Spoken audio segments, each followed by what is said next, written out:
Hi అండి అందరికీ. ఎలా ఉన్నారు? బాగున్నారా? నేను మీ శ్రీనివాస్. ఈరోజు కుక్కర్లో పన్నీర్ దమ్ బిర్యానీ ఎలా చేసుకోవాలో చూపిస్తాను. రెసిపీలోకి వెళ్ళిపోదాం పదండి. స్టవ్ ఆన్ చేసి ఒక పాన్ తీసుకొని అందులో నెయ్యి తీసుకున్నాను నేను. మీకు నెయ్యి కావాలంటే నెయ్యి తీసుకోండి, లేదంటే ఆయిల్ కావాలంటే ఆయిల్ తీసుకోండి, మీ ఇష్టం. నేనైతే నెయ్యి తీసుకున్నాను.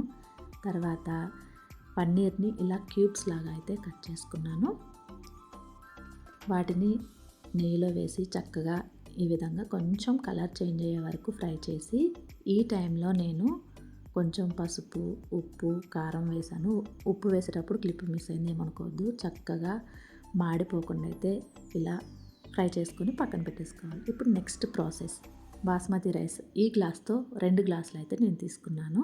వీటిని శుభ్రంగా కడిగి నానబెట్టాను, పక్కన పెట్టేసా.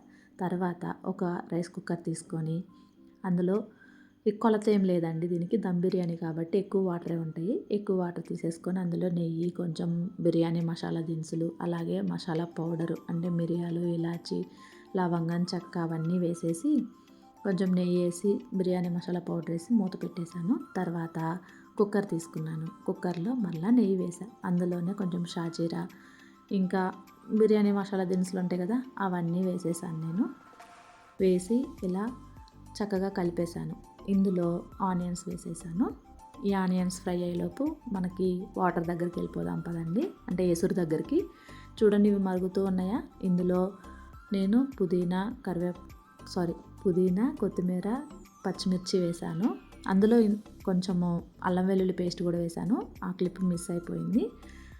అవన్నీ వేసిన తర్వాత వాటర్ అయితే ఇలా రోలింగ్ బాయిల్ అయినాయి. ఆ రోలింగ్ బాయిల్ అయిన టైంలో మనం ముందుగా నానబెట్టుకున్న బాస్మతి రైస్ ఉన్నాయి కదా, అవి వేసుకొని తర్వాత రుచికి తగ్గ సాల్ట్ వేసేసుకొని మనం ఉడకనివ్వాలి.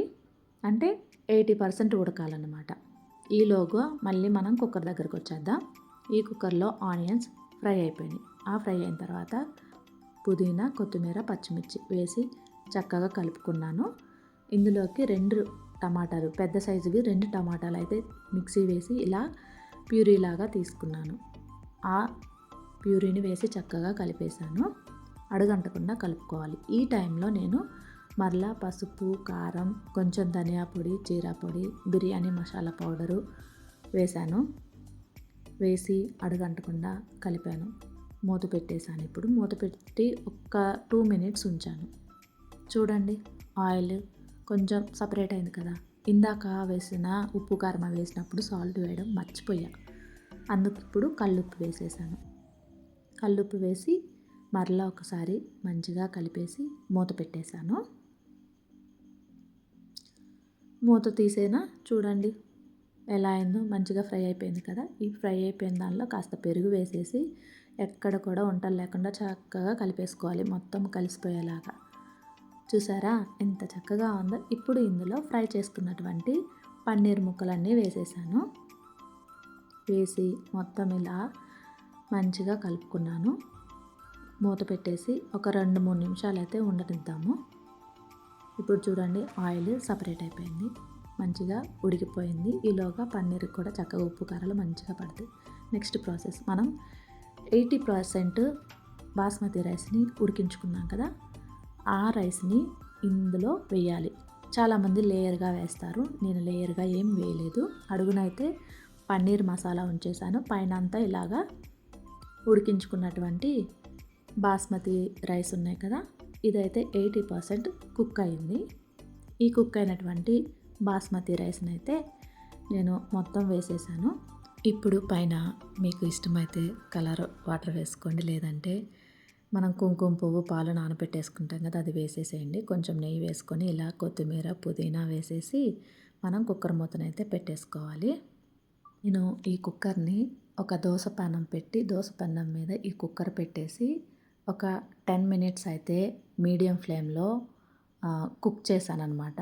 అలా కుక్ చేసింది వీడియో తీయలేదు, అందుకే చెప్తున్నాను. 10 మినిట్స్ తర్వాత ఇలా అయితే కుక్కర్ మూతని ఓపెన్ చేశాను.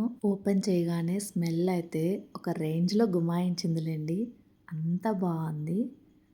చూస్తున్నారు కదా ఎలా ఉందో. చాలా ఈజీ అండి చేసుకోవడం, తప్పకుండా మీరు కూడా ట్రై చేయండి. ఓకేనా. ఈ రెసిపీ మీకు ఎలా అనిపించిందో నాకు కామెంట్ బాక్స్లో కామెంట్ చేయండి. Thank you for watching. Take care. Bye.